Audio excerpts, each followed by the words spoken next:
I'm Steve Sturdy. I'm the Deputy Director here at the ESRC Genomics Policy and Research Forum, and I'm delighted to welcome all of you to this afternoon's seminar. I also have the pleasure and the privilege of running the forum's Bright Ideas Visiting Fellowship Scheme, which brings in all sorts of people from around the world to participate in the forum's activities. And we're very lucky to have with us as a visiting fellow, a bright idea for 6 weeks or so, Dr. Iain Gillespie, who's an old friend of the forum, and we're absolutely delighted to have him here working with us. Iain, until recently, was Head of Science and Technology Policy at the OECD. He's recently retired from the OECD, but certainly not retired from active life. And he's currently working on we've heard of all sorts of projects that he's involved in as an independent consultant in intellectual property and knowledge markets and various kinds of activities around those areas. And it's about that he's going to be talking today. The title of his seminar is Collaborative Research and Knowledge Markets in the Life Sciences, Accelerating and Globalizing Innovation. And over to Iain. Steve, thanks a million. Hi, everybody. The great thing about being a Bright Ideas Fellow is it's the best title I've ever had, and it's the best one I'm ever going to have. And I think the brightest idea was to come up with that title, Steve, so a million thanks for that. You'll notice, folks, that there's a difference between what you see here on the screen and what you've seen in the abstract, and that's the question mark. Because I'm not sure what the answer to this question is. Does collaborative research, does development of knowledge networks and markets really make much difference to innovation? Does it accelerate innovation? Does it help globalise innovation? And as far as I'm concerned, the jury's still out on that. But let me talk about it a little bit and see what you think. I want to start off by asking a question. What do we mean by innovation? And I'm tempted, particularly given the conversation I had with a few people a few minutes ago before we kicked off, I'm tempted to go around the table and ask you what you know, but I won't. I'll give you instead my favourite definition of innovation. And my favourite definition is a little bit tongue-in-cheek, but I think it's quite meaningful. It's if you have a good idea, you make it work, you put it in the market, you sell it, the money's in the bank, and you're not being sued. And that last bit, you're not being sued, I think is a really important part of my perception of what we mean by innovation. Innovation should deliver a need. They should meet a market. They should create a market and give you something that you actually want and you actually need. And that's what my idea is of not being sued. And God knows we need innovation right now. Let's just go back and ask ourselves some questions about why is it we want innovation. And I'm going to take much of this as read, because you guys are smart people. Most of you, not all of you, are academics. You know far more about this than I ever will. But let me give you the thoughts from somebody who's hung around with a bunch of economists for 10 years. The most important thing about innovation is innovation should help us drive productivity growth. And here is some evidence. And if you've heard me speak before, or anybody from the OECD, or anybody from the World Bank, or anybody from any economic think tank, you'll have seen the same slide presented in one way or another, because there's not much good evidence, actually, of, at a macro level, innovation contributing to productivity growth. This is the best study we've got. Also, by the way, BIS have used this. You name it, they've used this slide. What it shows is that innovation is captured by thinking about multi-factor productivity, intangible capital, capital investment in ICTs and the like, is the big driver of productivity growth over a 10-year period. Up to 75% of productivity growth coming out of innovation. Now that's really, really important if it's true. What's just as important is if you say, well, if that's the case, and you buy into the notion of total factor productivity or multi-factor productivity as being a proxy for innovation, The economists think it is. I'm not an economist. And you start to ask the question, well, I don't know how well you can see that without your opera glasses on, folks. But if you start to ask the question, well, what are the big differences between the most successful economies in the world? Here we've taken the US as the benchmark. Other important G7 countries like Canada, like Japan, and the big emerging economies, China, Russia, Brazil, India. What are the big differences in terms of economic factors between the performance of these countries? It isn't the amount of investment in physical capital. There's huge investment in physical capital going on in emerging economies. It isn't the level of employment, maybe the quality of employment, it isn't the level of employment. Instead, the big, big difference is this notion of total factor productivity, this proxy for innovation, where they are way behind where the most developed countries are. So innovation drives growth. That's message number one.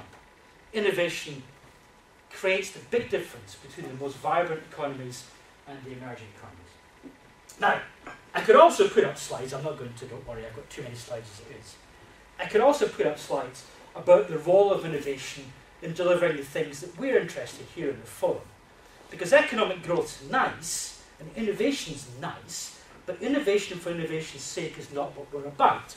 What we're about is taking that and turning it into social benefit. Better health, better environment, clean drinking water, you name it. But I assume that I can take it as read amongst you all that innovation really helps us deliver on some of these big challenges that we're facing today. And indeed our governments are putting more and more effort into challenge-driven innovation. So what drives innovation? Lots of things drive innovation, but science and technology is important. And if anybody thinks that science and technology and R&D isn't important, then it's time for me to run away and find a pub now, because that's what my career and my effort's been about. And that's what I'm going to talk about. I'm going to talk about technological innovation. I'm going to talk about technological innovation in a societal setting, but nevertheless technological innovation. What we know about science and technology is there's a hell of a lot of it around. And the amount of R&D that's done globally continues to increase. Even against the financial crisis, it continues to increase. And most interestingly, the players are changing very, very rapidly indeed. Here's one of my favourite little balloon diagrams. And what this diagram does is it's about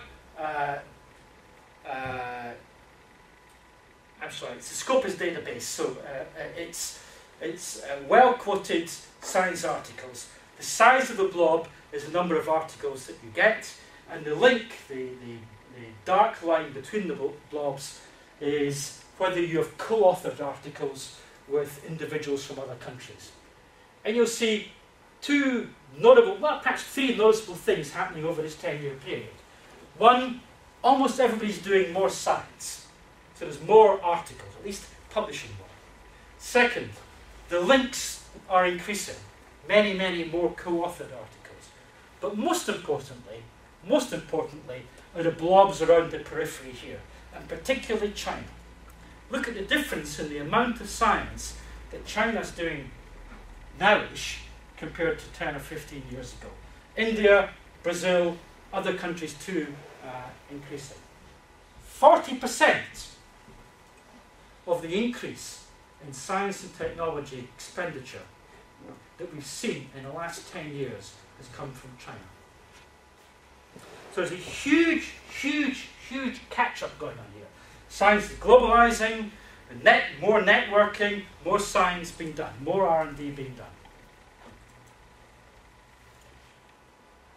As this happens, the volume of data that we all see, the volume of science, however one measures that, it's coming out of the globalizing base, is rising apparently inexorably. We see this with, well, I put this up because it's the Genomics Forum. It's the rate of discovery, the rate of gene sequencing output. By the way, probably the most efficient gene sequencing outfit right now in the world, as you know, is Henry Wang's outfit in Beijing.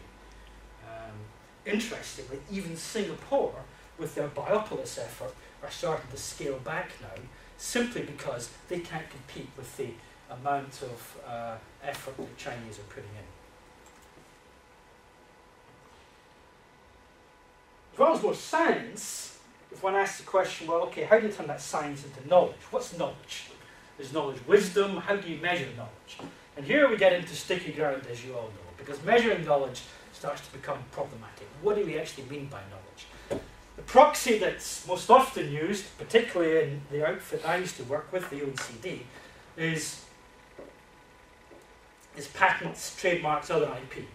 Here, looking at triadic patents, the rise in triadic patents under the patent treaty in different parts of the world. Even China is starting to increase there. If we look at the data in the last few years, this is quite old, it's the problem with these time series data. That increase in China is still continuing, although interestingly fewer patents shared with international partners. More and more China's doing it itself. Perhaps finally developing a size that it can collaborate internally. So lots more science, lots more knowledge being generated if we think about it from a patent perspective. Lots more people being trained. Strong growth in the numbers of researchers being produced and R&D personnel being produced. Here's an interesting little metric for you. Last year, Brazil, Russia, India, and China alone produced as many PhDs, science PhDs, as all 34 OECD countries, I'm sorry, half as many as all OECD 34 countries combined. Now, that says nothing about quality, but in terms of numbers, really, really large numbers of researchers being produced.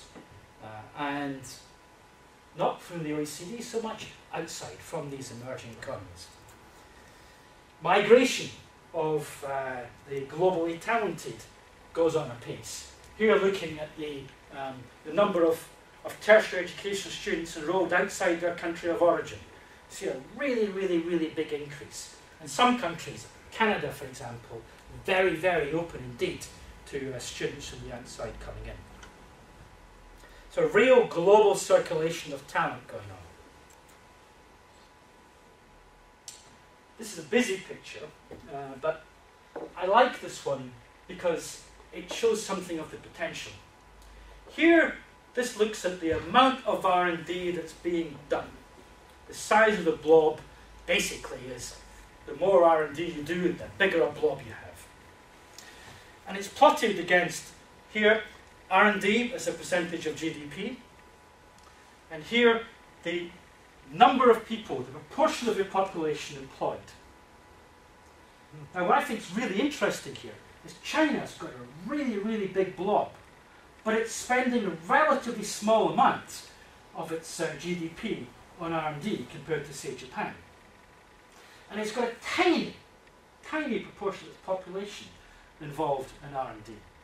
Now imagine what that blob will be like if China gets here.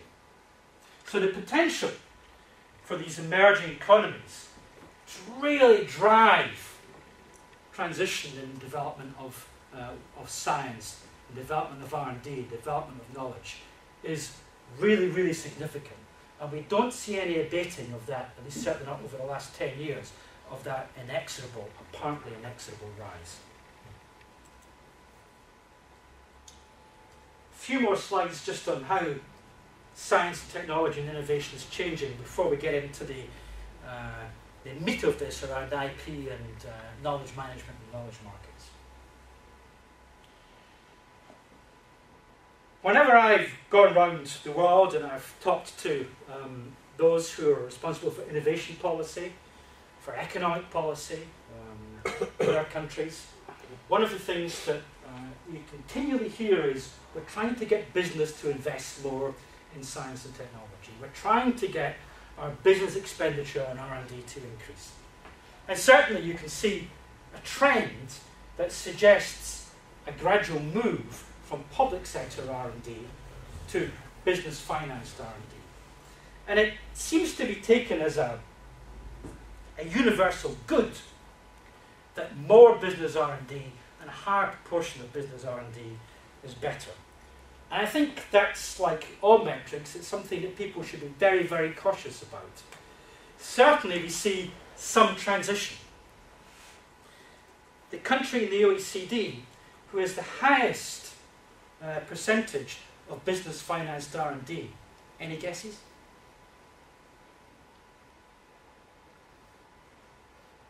Korea.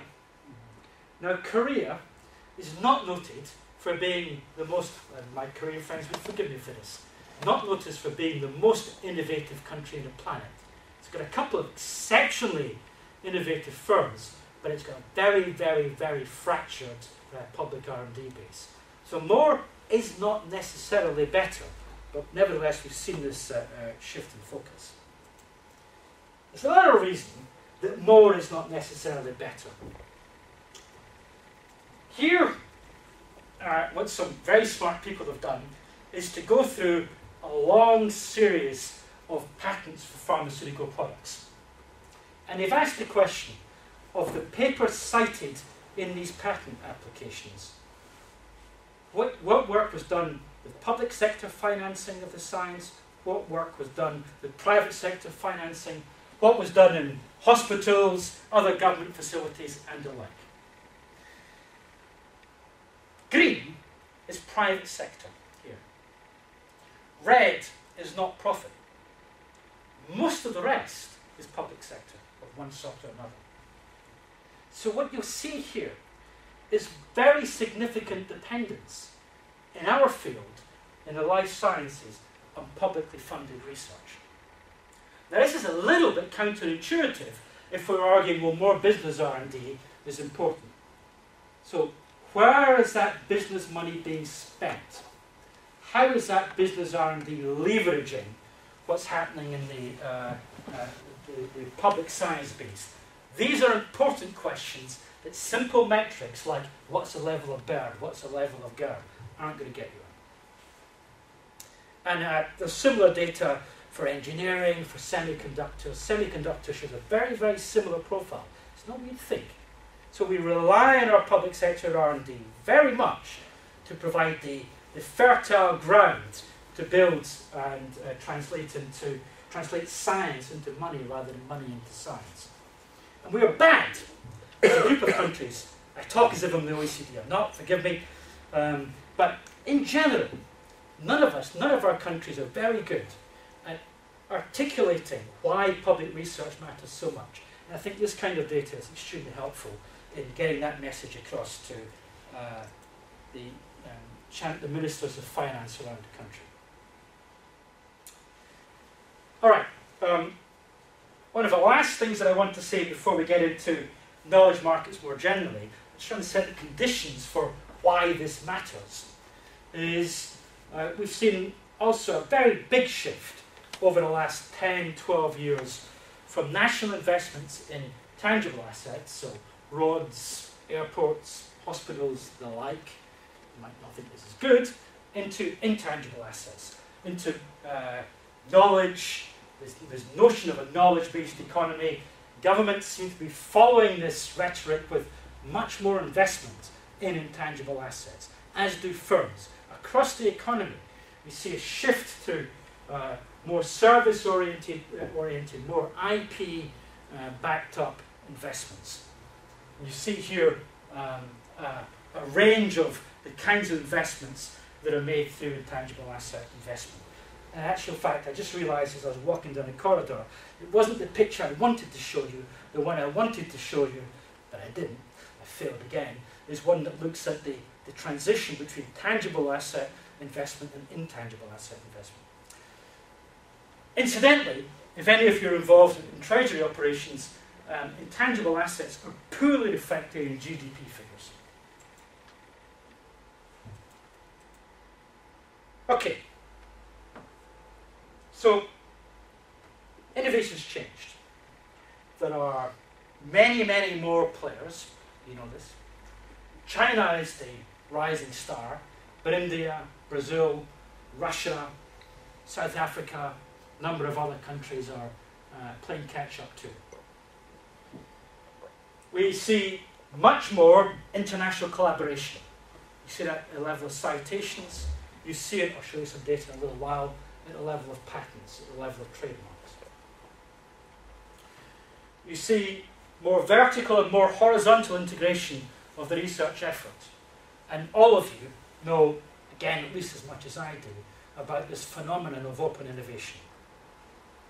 In open innovation, the proudly not invented here, wasn't me, it's not a good bumper sticker, is the leitmotif of thinking about innovation today. And here are some of the drivers that many economists talk about developing new revenue through spin-off, through licensing of IP, about reducing internal development costs by outsourcing and bringing ideas in. And there's a perception of a shift, of an increase in revenue and a shift of a balance of effort in firms towards being much more open, much more collaborative.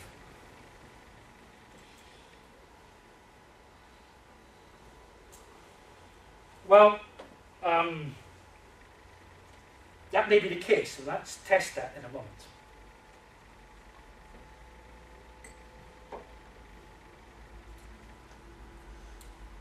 We face some problems.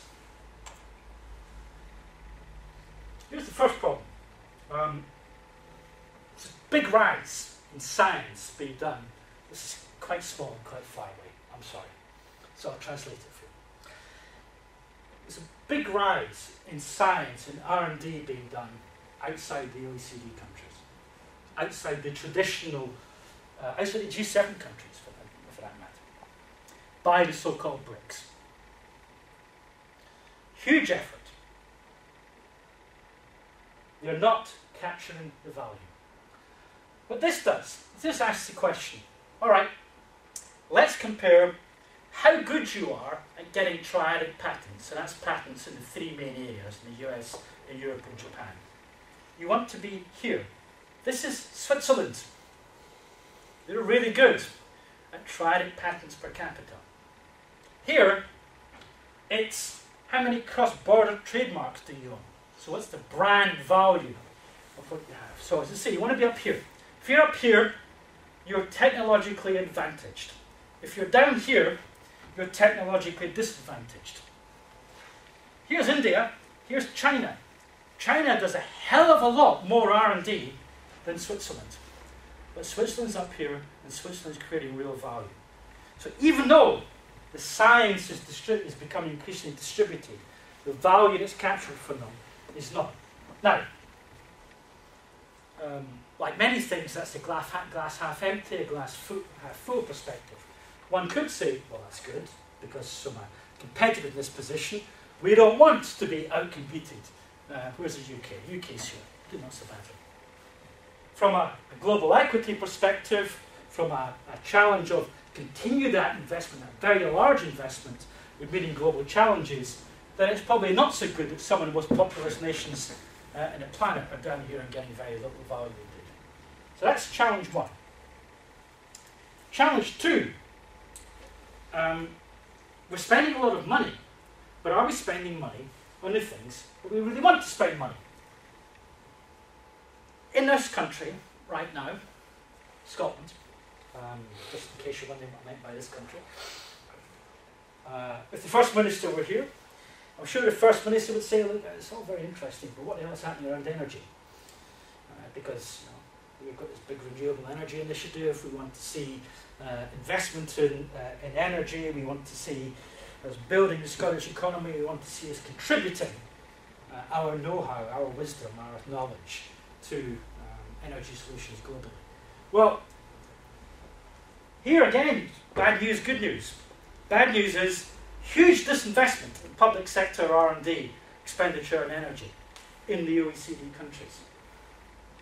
And what I haven't done, because I'd be here all afternoon and you get bored and leave me, is to look at the decline in a number of patents that are being developed at the same time out of this research.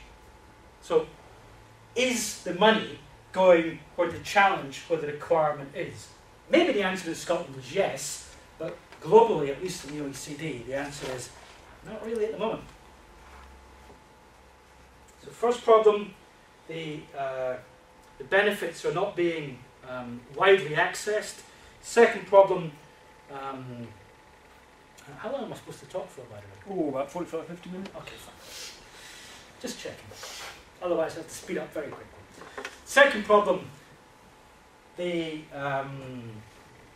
science might not be directed where you want it to be. Third problem, and you're all very familiar with this. This looks at productivity against expenditure in the pharmaceutical industry. And the short answer is expenditure is going up there and productivity is going down there.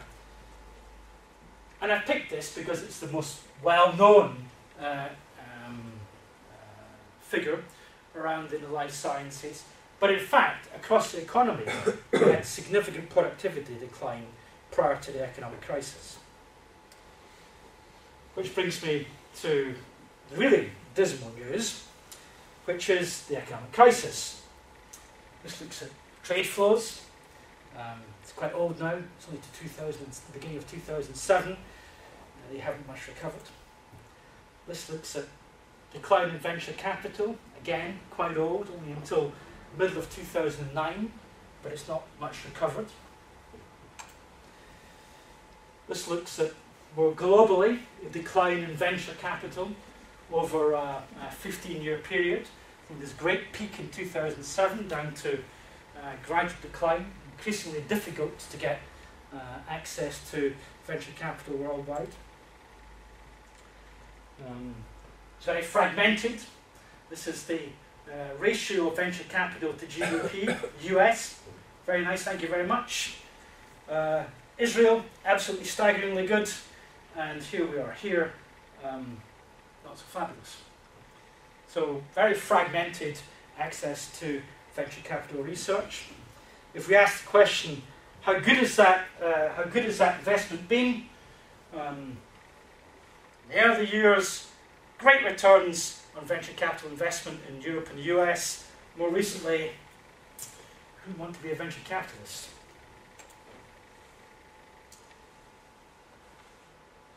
Why did I point this out? Because we're all very, very focused on the valley of the death in the innovation system.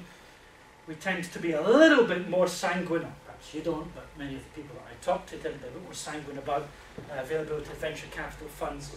But the bottom line message is very, very fragmented access to venture capital. One of the most important things that many of you will know, I know Ken has thought a lot about this, is not just the amount of venture capital in any one year, but entry and exit from venture capital funds, the periodicity of funding. It's perhaps even more important. The money supply, therefore, is drying up, but there's more chasing less and it's harder to access. So, it's not a critical issue, it's a crucial issue. Capital supply, the graph I just skipped, is, or at least was, 4 or 5 years ago, seen by most European companies as being the biggest issue, the biggest drawback to delivering innovation. Science is distributed, that benefits from investment in that science aren't. We're not necessarily focusing on the things where we have some of our big challenges and where our populations are asking for.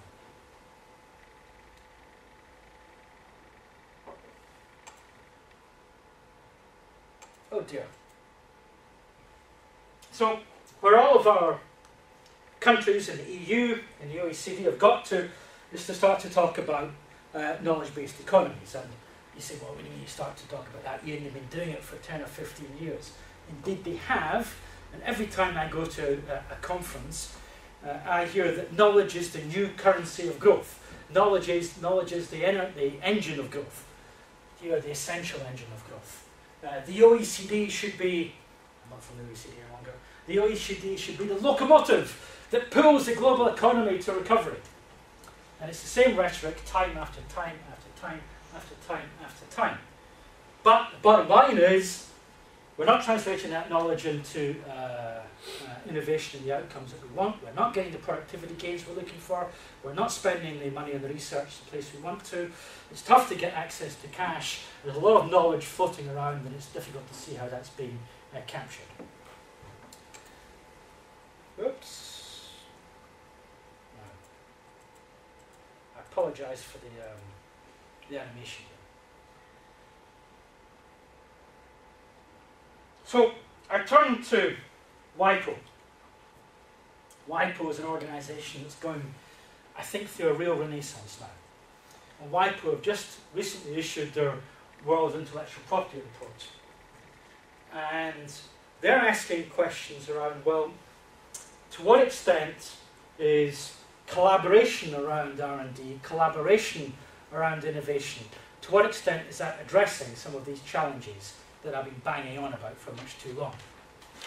And they've posed a number of questions. We all talk about research being more collaborative and open. Is it? We know that these knowledge markets based on management of IP rights are increasing, but are there really that many of them? We know that IP is being traded, but we're unclear on what the impacts are. And we know there needs to be some adaptation because firms underutilise their IP. And that's all very general. So let's try and shine a light on some of that and find out what's actually going on.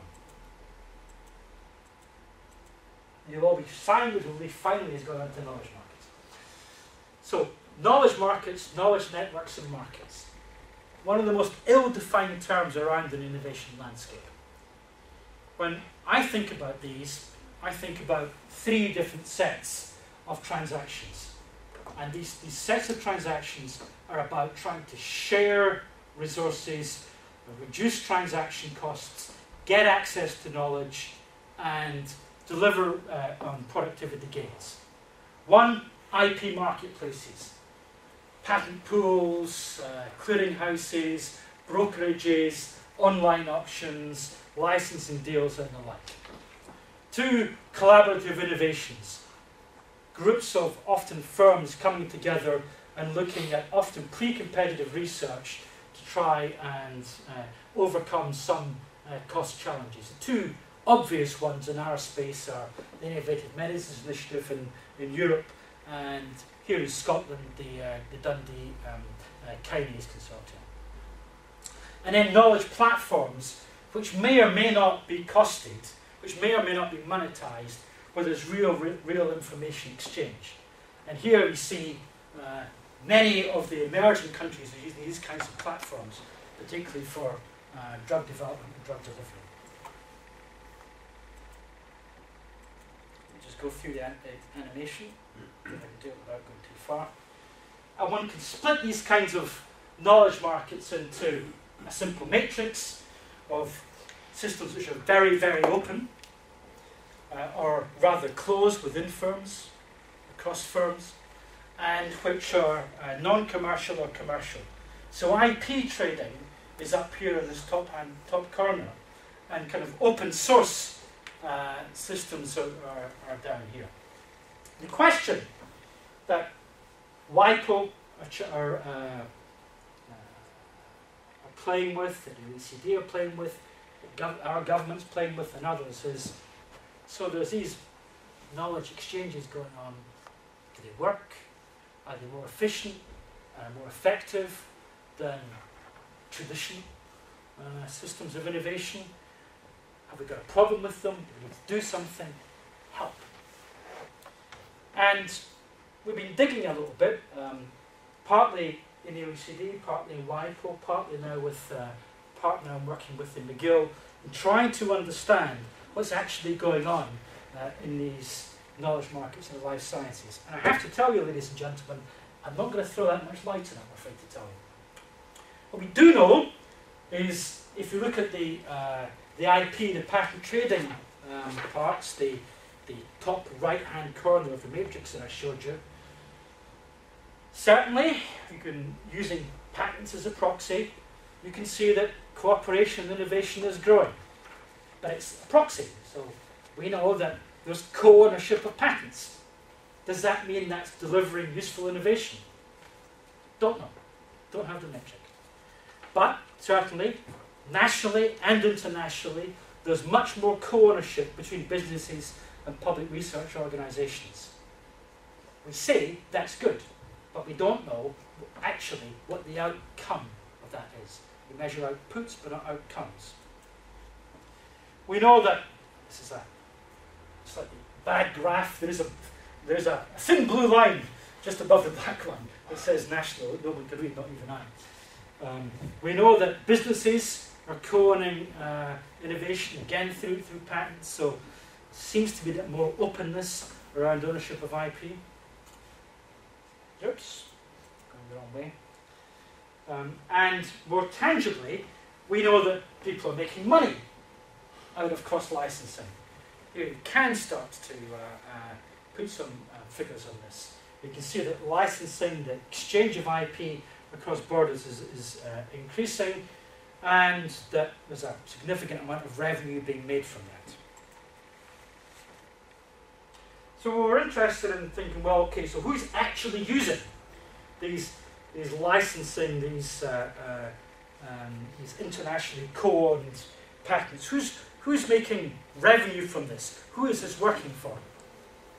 So we did a survey of European firms and Japanese firms. Just briefly report on that. The interesting thing was, if you looked at firm size, middle-sized firms didn't license nearly as much as really small firms and really big firms. And of course, for very different reasons. Really small firms, they're generating IP, they're generating intellectual assets, they don't have the manufacturing capacity, they're looking to license their knowledge on quickly. Large firms with large patent portfolios, well, some will be useful, some won't be. So not much of a surprise there. What was a little bit more surprising was, but maybe it should be, was asking, well, why do you license? And the short answer is for money. And we asked the question, is this about sharing? Is this about accessing other inventions? Or is this simply about revenue generation? And the answer, very, very firmly and very, very strongly, is revenue generation. Now, that is the same for small companies and for large companies. But more so for the small ones. Like less than 250 employees, 70% looking at earning revenue. For the large companies, much more exchange-based system. Again, not much of a surprise, but here's the data. WIPO are concerned that companies are suboptimal in the extent to which they're leveraging their IP to license. That they see 10% or less of patents owned by companies being licensed. Well, we were interested in asking some simple questions about, if you do license, is it because you've done it before? Would you do it if you've never done it? Is it firm size dependent? And you can see here between those firms that have licensed before and those that haven't, is a very experiential trend.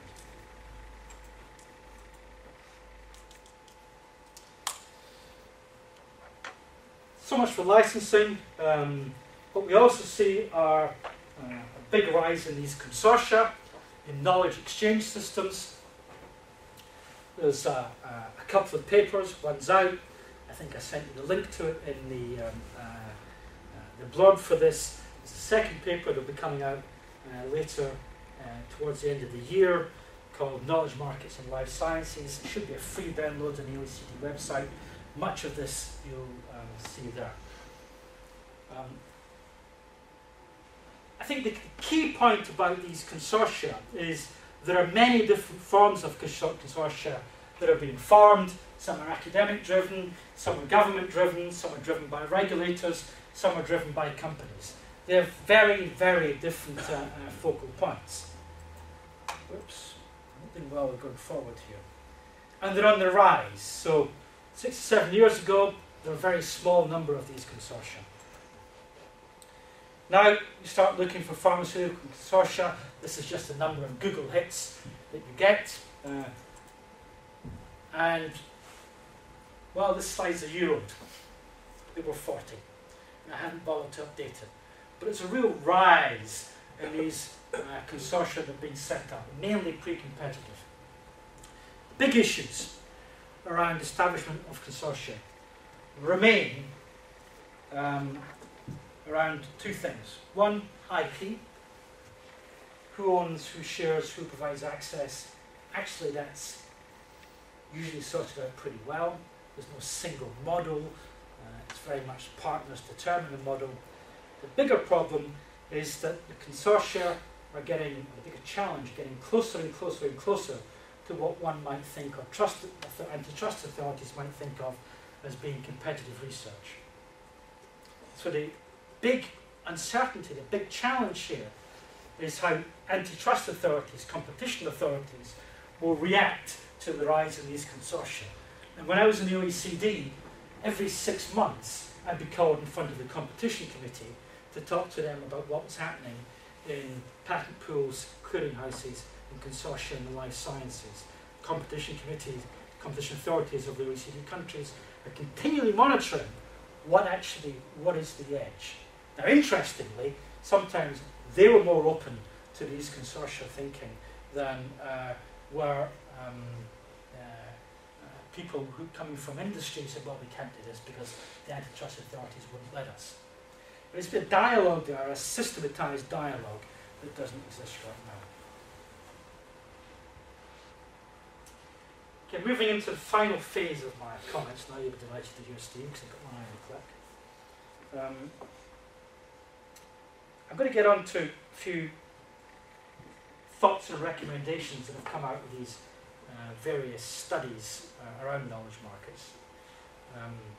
It's said in the abstract that we would be talking about emerging good practice. That might be a little bit ambitious, but let's see what we get to. But I was struck by a talk given a few months ago by Josh Lerner. And I wanted to compare what he was saying about some survey work he'd done, now 5-6 years ago, on what firms, at least in his part of the world, cared about when bringing ideas to market. Because here in Europe, when we've gone out and asked, well, what are the blocks to bringing innovative products to the market? It's costs, availability of capital, it's money, it's money, it's money. The really interesting thing coming out of Josh Lerner's insights are, well, it's about focus, it's about specialization, it's about positive value proposition, it's about finding good partners. Now we haven't gone out and asked that same, we haven't, the OECD hasn't, I must stop saying we, it's a bad habit. 10 years it dies hard. I'm not aware of anyone who's gone out and looked at the same group of companies, a similar group of companies, and asked the question, well, here we are, almost 10 years down the line, 8 years down the line from the last survey work that was done. Is money still your problem, or is it partnership? So Gillespie presents this doom and gloom picture of, well, science is accelerating, productivity is going down, money's limiting, we can't get access to it, oh, woe is us, oh, woe is us. And then Steve Jobs of this world are saying, look, we just have to find the right partners and we can do things. So where is the reality? Where is the truth? Or are there multiple truths? The answer to that is an obvious yes. But, we simply don't have insights to this. I want to give you an example. I want to tell you, it's the example everyone uses. Of course, it's the Apple example, about how in this distributed open system, you can still generate very good returns on your IP, very good returns on your investment. The bottom line here is if you break down the cost of a rather old iPod, sorry about that, it's an older slide, and look at where the money goes, a very significant amount of that cash is going to Apple, even although really what Apple mainly delivered was the jobs insight, the design insight. Where they've really made cash, of course, is through iTunes, through the business that goes along with it. And this slide is supposed to show you that you can enter into these open systems and still get a significant return on your investment. And you can do this by retaining, again, Josh Lerner thinking, retain early stage production capability, maintain control over production, strengthen control over your intellectual assets, reach through with them, and get a return back through consolidation. And it's a really crap example. And it's a really crap example because the iPod and Apple are not collaborative. They're not networked. What they are is they're packaging. They're packaging something, they've got a significant amount of ownership, they've got a business of the idea, of design patents, they've got a great marketing business, they've got huge added value through that, they have iTunes tacked onto, a real big revenue stream, but what's collaborative about that? It's outsourced. It's not collaborative. The big challenge that our governments are facing now is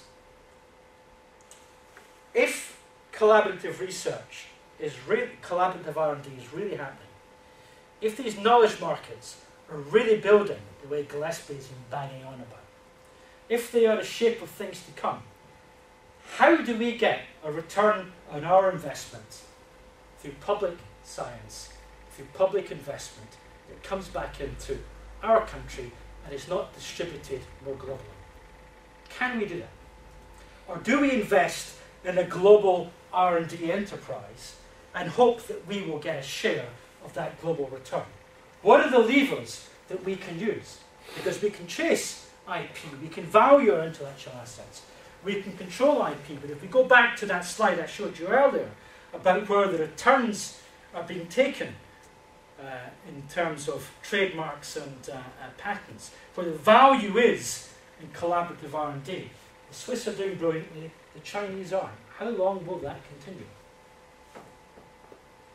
So how do we enter into this new world of globalized R&D at the same time as we see the rise of these new partnerships where, again, the axiomatic term going into them is, what do we do with our IP?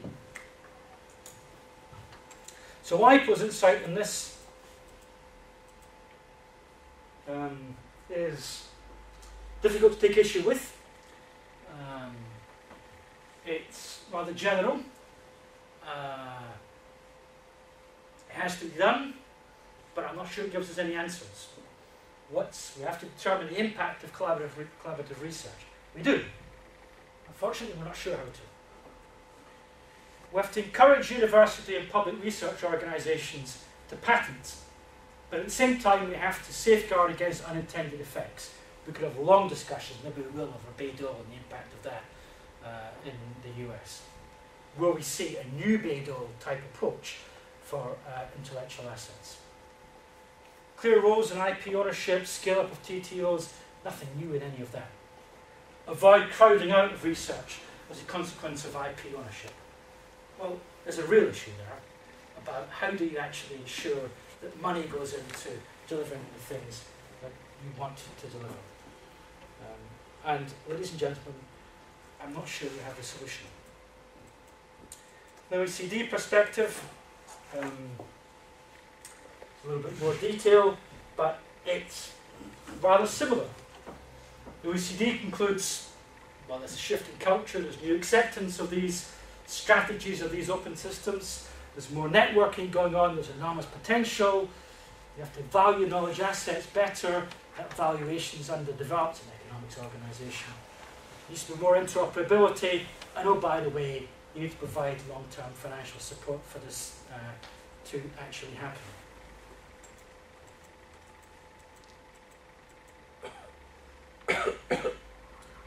Policy coherence is required. Anyone heard that one before? You need to monitor. Government should think about. And now we start to get into more interesting things. Now the OECD slightly deviates from WIPO as well. If what governments want to see, what populations want to see, what society wants to see, is delivery against certain goals, then maybe the public sector should be taking a more interventionist role in developing these sort of consortia. Because many of these consortia are market-driven, whatever that means, rather than, at the moment, public sector-driven. And I think that's questionable if we want to be able to overcome productivity gaps, but also address some of the big challenges that we're facing. Policies have to think out of silos, not just across competition policy, IP policy, but across technology areas. There's no one here from SFC. It's a shame. How do we get out of funding silos? MIT's #1 goal, by the way, in their whole of their research agenda, is to get out of funding silos and to funding convergence of science. And last, this brings us back to the forum. What we're really talking about here is networking. It's the power of ICTs. And some of the most interesting things that are happening in our knowledge markets are really science social networking. So what do we as society, you can tell I'm not a social scientist, no social scientist would ask the question I'm about to ask, but what do we as society, what is our vision, what is our goal, what is our need for this social networking to deliver? What is our future model of innovation?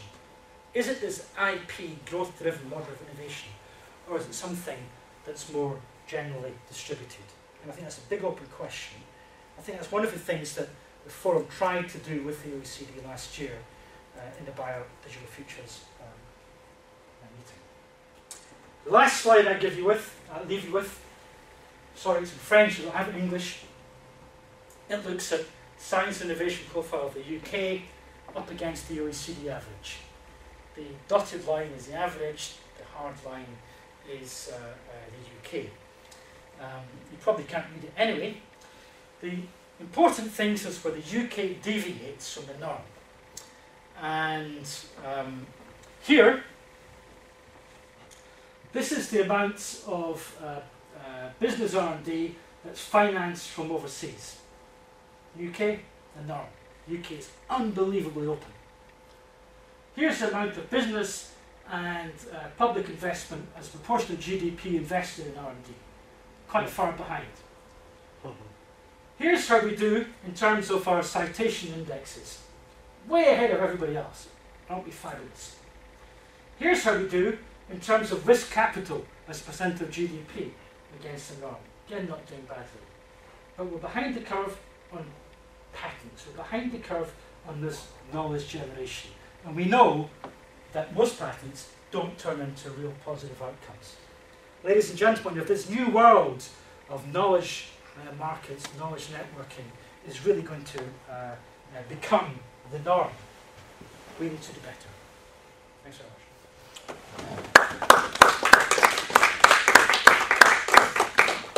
Thank you, Iain, for a stimulating talk. Thank you for keeping to time, which gives us plenty of time also for questions and discussions.